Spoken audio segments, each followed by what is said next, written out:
આજે રવિવાર ખુશનુમા સવાર હતી અને એક મિત્રના દીકરાનો ફોન આવ્યો. આમ મિત્ર તો મારા ઘણા વખતથી જૂના મારા પેશન્ટ છે.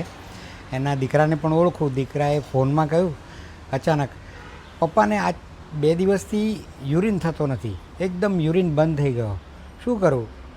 મેં તો ચાટ જીપીટીને પૂછ્યું અને ચેટ જીપીટીએ કહ્યું કે લેસિક્સ ટેબ્લેટ આપી દો. તો ડૉક્ટર સાહેબ, હું પૂછું છું તમને કે લેસિક્સ આપી દઉં? મેં કહ્યું ના, આવી રીતે ના કરાય. પહેલાં પેશન્ટને જોવું પડે.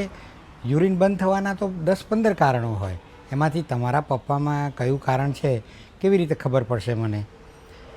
કોઈ ડૉક્ટરને બતાવ્યા વગર લેસિક્સ આપશો તો પરેશાન થશો, કદાચ કિડની વધારે પણ બગડી જાય. અને પછી એમણે ડૉક્ટરને ઘરે બોલાવ્યા. પેલા જે ડૉક્ટરે તપાસ કરી અને જોયું તો પેટની અંદર 1.5 લીટર જેટલું યુરિન તૈયાર બનેલું પડ્યું હતું. અને યુરિન કેમ બંધ થઈ ગયેલું? તો કે પ્રોસ્ટેટના કારણે યુરિન બંધ થઈ ગયેલું.